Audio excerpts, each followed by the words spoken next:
Bueno, muy bien. Ahí está el presidente que de alguna manera hay un toque despectivo también de decir, bueno, no he escuchado el discurso, estaba ocupado en otras cosas más importantes, etcétera. ¿Tú querías decir algo? Sí, yo quería decir que la diferencia fundamental entre los países que mencionó el profesor anteriormente... Los países árabes. Los países árabes, Arabia Saudita y los Emiratos en particular, no tienen objetivos expansionistas.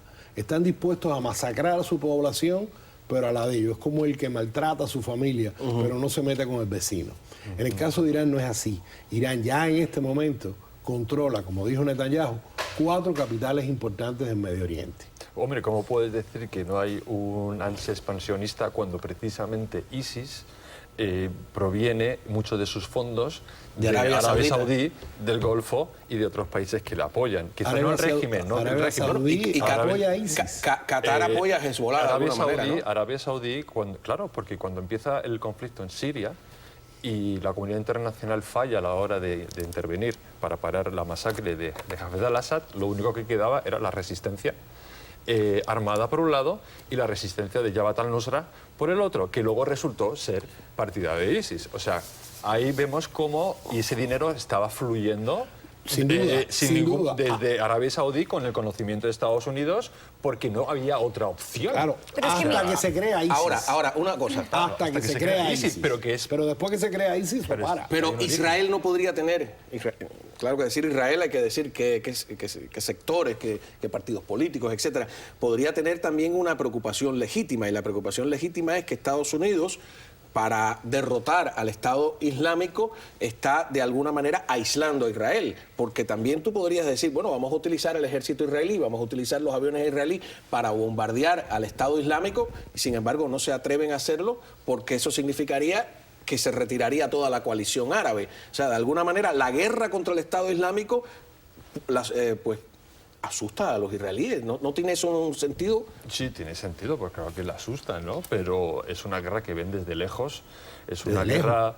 Sí, porque ellos, por ahora, a sus fronteras, ellos no tienen directo contacto con ningún país que esté... Bueno, Jordania, vamos a decir. ¿Y Siria? Y Siria, pero...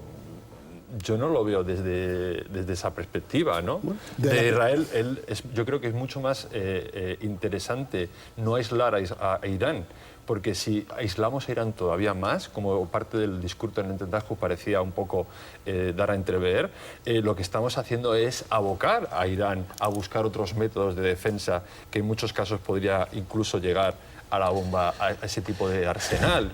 Si tenemos a Irán en la comunidad internacional, ¿no creéis que sería muchísimo más fácil observar lo que hace, intentar controlar sus movimientos y de algún modo si él utilizase o desarrollase la bomba, evidentemente la reacción internacional sería tan grande que o sea, no convendría al régimen, ¿no? A ver, una pregunta cultural. Un momento. Ramin Jahablejo, no sé si lo pronuncio bien, que es este expreso político que fue en la época de Ahmadinejad, ¿no? Y que es un filósofo. Él está diciendo algo que también puede tener lógica. Dice que la firma del acuerdo nuclear entre Estados Unidos e Irán es el que va a determinar el futuro del Medio Oriente, ¿no? ¿Por qué Netanyahu cree que este acuerdo, en vez de conducir a frenar a Irán, en realidad le está dando alas, ¿no? Te lo voy a decir, facilísimo. Y la explicación la da Netanyahu. El acuerdo tiene 2 problemas muy graves. Uno, que el acuerdo no incluye el compromiso de desmontar. el desmonte de la infraestructura nuclear iraní. Esa es la primera cosa. Y por un ejemplo que él dice que no cree que realmente tenga intenciones bélicas, ¿no? No, está bien. Por supuesto. O sea, no está probado, es que no tenemos pruebas. Si es que, a ver, si hubiera una prueba, porque unas centrifugadoras, unos laboratorios, me parece que tienen todo el derecho de Irán, como cualquier otra nación, a desarrollar su tecnología. Pero acompañados de un discurso totalmente antisemita, anti-Israel, antiamericano. El gran Satán, es una combinación hace 2 también. semanas acaban de hacer una maqueta de un acorazado norteamericano. No es unánime Y dentro con de eso Irán. es con lo que han No, hay practicado. O sea, disidencia no dentro del están mismo país. diciendo que A ver, están sí. Y no se cómodos. trata tampoco de lo que estaba diciendo ahorita, no se trata tampoco de defender a Israel, porque aquí no es Se nota defendible, poco, es pero obviamente. No, para nada. Lo que estamos tratando de hacer simplemente es colocarle esto en perspectiva y darle los nombres que son. Es obvio que aquí existe un problema que los dos países, en este caso Israel y Estados Unidos, están muy claros que existe ese problema y los dos están de acuerdo en eso. Ahora, ¿en dónde discrepan? Discrepan en la metodología de cómo manejar el tema con Irán. Sí. Y es ahí en donde no vamos a entrar en guerra porque sería la tercera guerra mundial. ¿Tú sabes no, a qué se me parece a mí? ¿A qué se me parece a mí? Al tema de Cuba es igual el mismo tema de la metodología, ¿no? Es un poco que la política de Obama podría ser de conciliación con el enemigo en vez de ataque. Como Chamberlain. No, bueno, ahí hay una discusión. Pero la verdad, Béjar, es que no todo el mundo árabe está de acuerdo, por ejemplo, con el Estado Islámico. Vamos a ver esta parodia donde tanto los kurdos como los iraquíes se burlan de las ambiciones hegemónicas de estos locos que, como tú dices, quieren llegar incluso a la Al-Andalus, que es casi media España, ¿no? Sí, sí. Quieren reclamar medio continente. Vamos a ver cómo el mundo árabe se burla del Estado Islámico.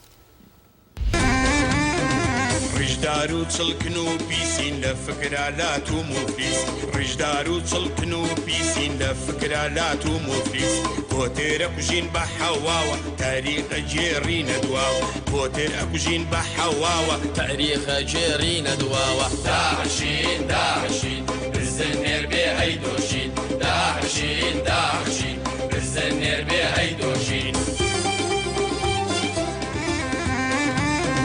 قراني من بإيقاع أميرة كما قاقع قراني من بإيقاع الرقم لبوني نعنع كيفان من باري قطرة زمان من قول لو كتر كيفان من باري قطرة عشتي لا من خطرة داعشين داعشين بالزنير بهيدوشين داعشين داعشين بالزنير بهيدوشين. Demuestra que no todo el mundo árabe ni no todo el mundo persa, para incluirlo, apoya al Estado Islámico y sus locuras. Pero ahora yo hago una pregunta, pero sin embargo, ¿todo el mundo árabe está de acuerdo con que Israel debe desaparecer? Yo creo que hay un resentimiento muy grande en el mundo árabe con lo que ha ocurrido. Pero yo creo que no, por ejemplo, te voy a decir, Marruecos, por ejemplo, es un país... ¿Que no cree que Israel debe desaparecer? Por ejemplo, Túnez, ¿Turquía? Por ejemplo, no creo que nunca... Turquía, bueno, tiene sus dudas, vamos a decir. Turquía cambió. Sí, porque, a ver, los países que realmente más han visto afectados por Israel son los que tienen su entorno. Hablamos de Siria. Sí, quiero decir, los países árabes afectados por la política de Israel expansionista, tenemos que recordar que Israel es el único país que no tiene fronteras claras todavía. O sea, si hablamos de expansionismo en la región, teníamos que tener en consideración que Israel también se sigue expandiendo. Israel tiene esa característica, pero tiene también otra, vamos a decir a su favor, es la única democracia rodeado de todo menos de democracia. ¿Hay alguna democracia en el mundo árabe? Yo creo que la democracia no es un ideal que justifique la expansión. Eso no justifica la expansión tampoco. Porque es una democracia... ¿Palestina? Es una... La guerra de los... A ver, pero esto es una... Y no fue una expansión para defenderse. No, pero que Israel es una democracia... Unos territorios que habían sido ocupados por Jordania en la guerra del 48. ¿De qué estamos hablando? Claro, pero hay territorios ocupados. No hay territorios ocupados. No hay territorios ocupados. ¿No hay colonias? No, un momentico. En el año 48, cuando se hace la partición, era del Mediterráneo, del Jordán al Mediterráneo era lo que le tocaba a Israel. Después dijeron, no, estas zonas de aquí van a estar ahí juntos y en definitiva, eventualmente, va a haber un Estado palestino. Los árabes, que cuando aquellos no se llamaban palestinos, rechazaron la opción de tener un Estado árabe al lado del Estado de Israel. Entonces después, en el año 48, cuando Israel declara el Estado, los jordanos y todos los ejércitos circundantes invaden Israel. Israel sobrevive milagrosamente y quedan esos territorios ocupados por Jordania hasta el año 67. En el año 67, en la Guerra de los 6 días, recuperan esos territorios que ocupados ¿de qué? Pero a ver, hemos hablado de la democracia que es Israel y hay que recordar que la democracia en Israel solo funciona para los israelíes. No, no es verdad. Hay congresistas árabes. Sí, pero que... No, pero son hay árabes israelíes.